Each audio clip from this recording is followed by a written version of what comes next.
పిండ ప్రదాన కార్యక్రమంలో హిందూ ధర్మంలో కాకికి ఒక ప్రత్యేక స్థానం ఉంది. పిండ ప్రదానం చేసిన తర్వాత ఆ పిండాన్ని కాకి వచ్చి తింటే మరణించిన వారి ఆత్మ శాంతిస్తుందని నమ్మకం. పిండ ప్రదానంలో కాకికి ఉన్న విశిష్టతను తెలుపుతూ ఇటీవలి వచ్చిన బలగం సినిమా చూశాం.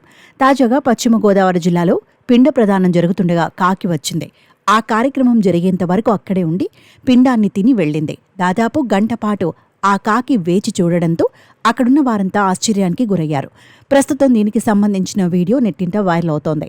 జిల్లాలోని వీరవాసం మండలం రాయకుదురు గ్రామానికి చెందిన కొమ్మిరెడ్డి శ్రీనివాస్ తండ్రి ఇటీవలి మరణించారు. నరసాపురం దగ్గర గోదావరిలో తన తండ్రి అస్థికలను నిమజ్జనం చేశారు శ్రీనివాస్. ఆ తర్వాత పిండ ప్రదాన కార్యక్రమం నిర్వహించారు. ఇక పండితుల సమక్షంలో జరుగుతున్న కార్యక్రమం వద్దకు ఒక కాకి వచ్చింది. సుమారు 45 నిమిషాల వరకు అక్కడే నిల్చుంది. ఈ కార్యక్రమం పూర్తయిన తర్వాత పిండం తిని పాలు తాగింది. ఆ తర్వాత అక్కడి నుంచి వెళ్లిపోయింది. స్వర్గస్థులైన తన తండ్రి స్వయంగా కాకి రూపంలో వచ్చి కార్యక్రమాన్ని తిలకించి పిండాన్ని అంగీకరించారని కుమారుడు శ్రీనివాస్ ఉద్వేగానికి లోనయ్యాడు.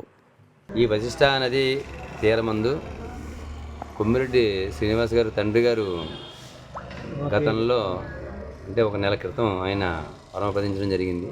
వారి నాన్నగారు పితృదేవతల ఆశీర్వచన వారికి వారి కుటుంబానికి కలగాలి అనేటువంటి సత్సంకల్పంతో గోదానాది దశదానాలు కూడా బ్రాహ్మణులందరినీ కూడా పిలిపించి విధానంగా కార్యక్రమాలు దశదానాలు కార్యక్రమాలు చేస్తూ మహత్తరమైనటువంటి విధానంగా ఒక పుణ్య కార్యక్రమంగా చేశారు.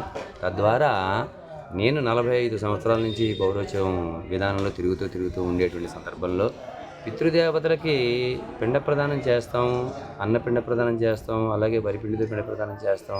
ఇవి కాకి వేస్తాం, ఇచ్చేది కాకి పట్టుకెళ్తుంది, పట్టుకెళ్ళకపోతే పట్టుకెళ్ళకపోతుంది. కానీ ఈ యొక్క అస్థికల నిమజ్జనం రోజున విధి విధానంగా ఈ క్షేత్రంలో ఈ ప్రదేశంలోకి కాకి వచ్చి కూడా కూర్చుని సుమారుగా 45 నిమిషాలు కాకి వెళ్లకుండా ఈ కార్యక్రమాలందరినీ కూడా పరిశీలన చేసి ఈ కార్యక్రమాన్ని పిండాలు తయారు చేస్తుండగా పిండాలని తినేసేసి ఒకే ఒక్క కాకి 4-5 కాదు ఈ వచ్చి ఆ పిండాలన్నీ కూడా చక్కగా నోటితోటి శుభ్రంగా ఆహారం కడుపు నిండా భోంచేసి